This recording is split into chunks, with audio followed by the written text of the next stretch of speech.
Guys, thank you for joining me today. I'm going to be reviewing the Netflix series called Bling Empire, which is a series about the rich and the lifestyle of the rich and famous from the Asian community in Beverly Hills. So the very first episode is actually called Necklace Gate 90210. Okay, so the series begins with us being introduced to Kevin and Kane. Now, Kevin is probably the only one out of this group who hasn't come from money.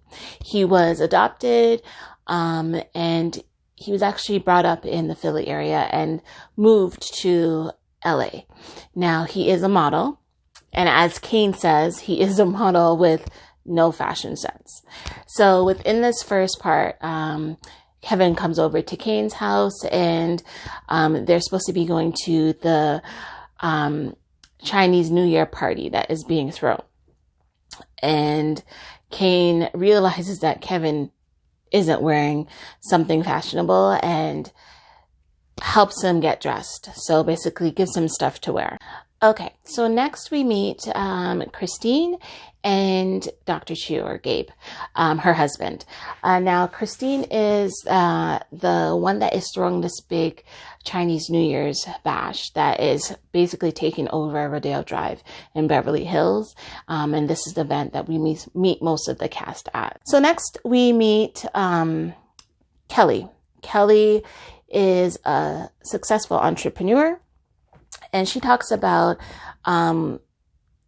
she used to be married early in her 20s. Her first husband was a successful businessman. However, she really didn't know too much about his business.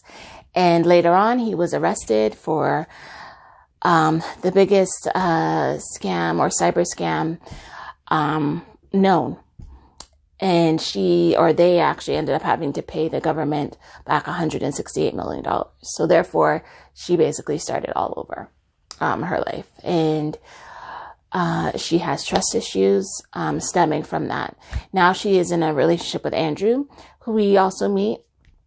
Andrew is an actor, and we get further into their relationship later on in the episode.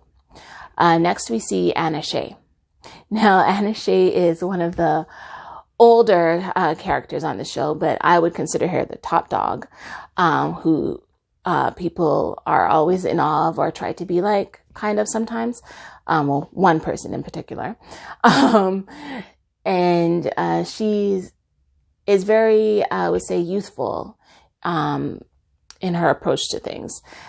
We first see her in her gown, because they're getting ready for this New Year's Eve bash, in her gown, but she is breaking down the wall of her closet with a sledgehammer.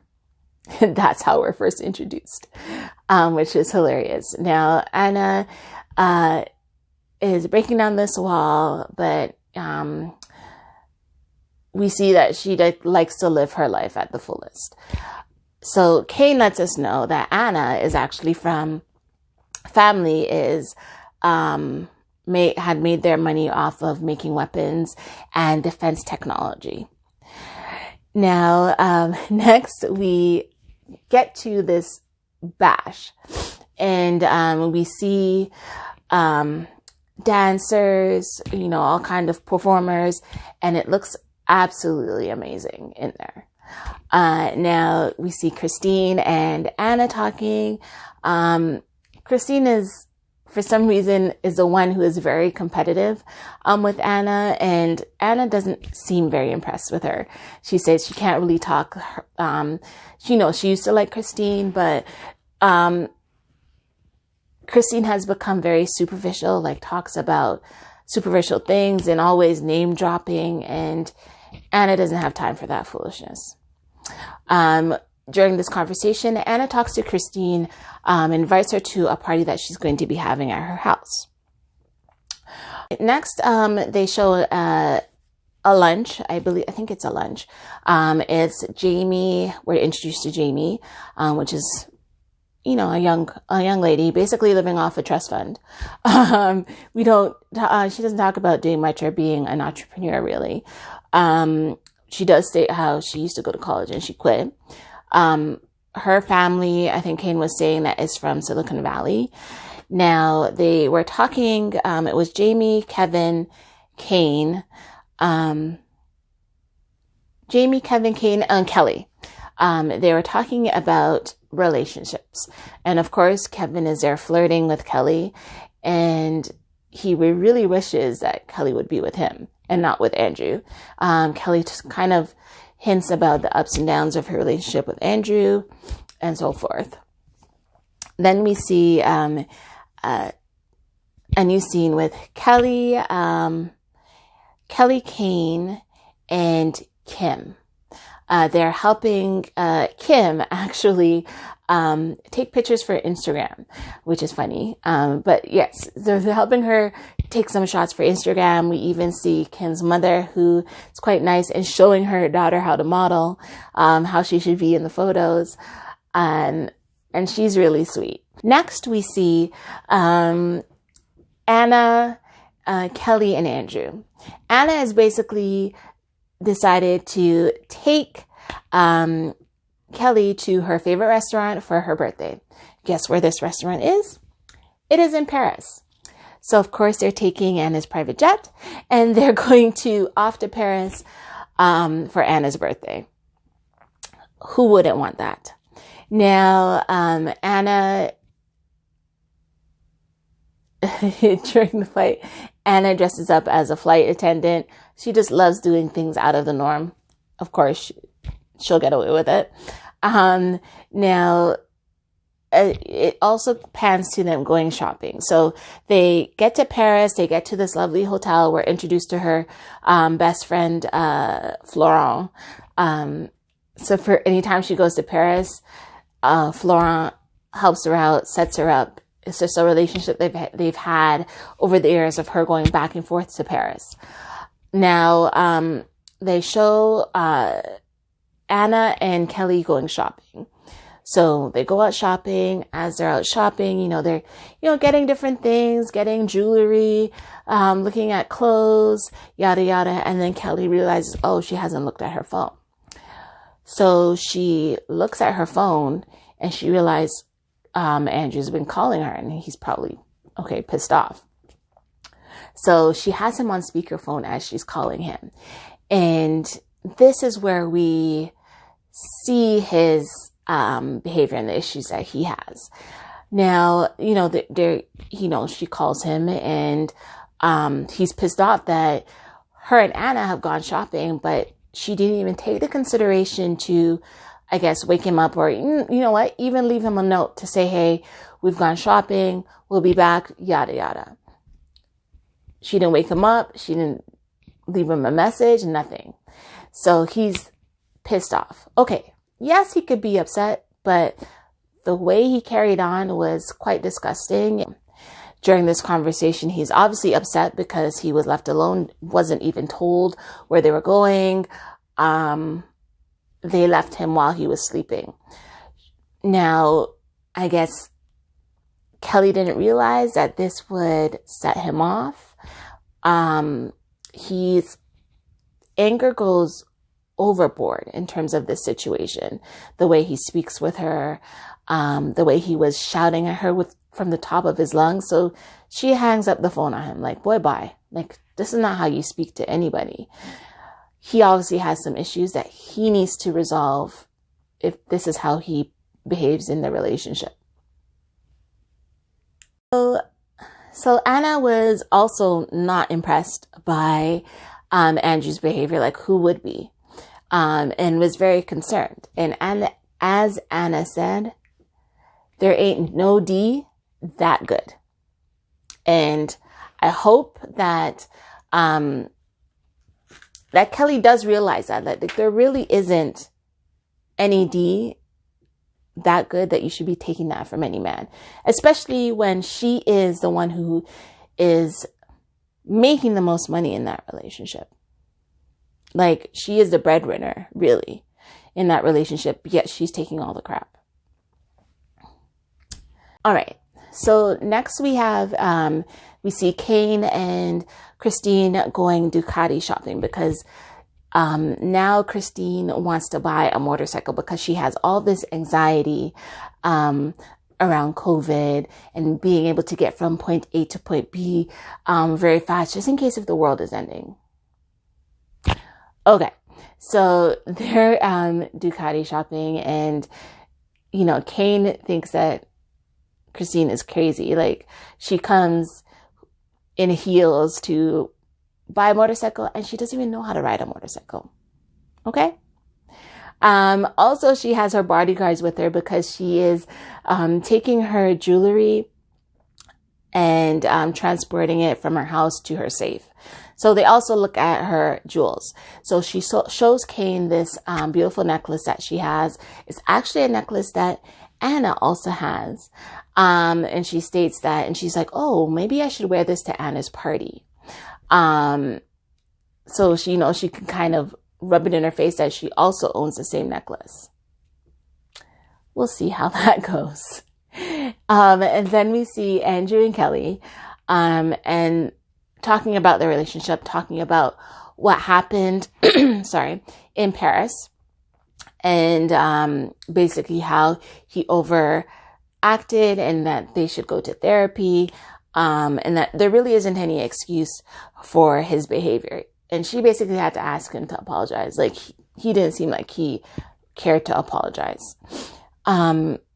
We then go to Kim and Kevin and Jamie. They're out by the pool at, I guess, the condo that Jamie is renting. And basically, I think Kevin asked her, how much does she pay for this place? And she's like, $19,000 a month. Kevin's like, $19,000 a month. Yeah, that's what I was thinking too. And he was just like, the apartment that he lives in, all amenities, he has no bathroom. He lives with other people, mind you. And she's like, oh, you live with other people? He's like, yeah. And he only pays $1,000 a month. And Jamie's like, $1,000? That's not even a pair of shoes. But it's kind of hilarious because Kevin is just, like one of us regulars, and hearing the price that people pay for things always blows his mind. So they're basically, having their, cute time by the pool, and Kevin and Kim go into the pool, but Jamie said she didn't bring her bathing suit because it was on the other side of her house where her other closet is, or something to that statement that she made. She forgot to pack it. And so Kevin basically comes for her and carries her into the pool with her clothes on, all of her clothes on. Next, we go to Anna's party. And we meet the other two cast members, Sherry and Jessy. Sherry is telling Kane and Kevin that caviar, or I think it might have just been in Kane, that caviar is a natural Viagra. So he should try it. If you have Kevin talking about how, that he's always surprised to see when, loves to see when Anna has a party. Basically, it's like a grand party. There's always more people serving you than there are guests. He's like, every person had their own server at the dinner table. The way Anna had set everything up was really nice. Really nice. Now we also see that, we also find out that Sherry used to be a pop star, but I guess her mom didn't agree with that lifestyle. And she is very successful in her own right.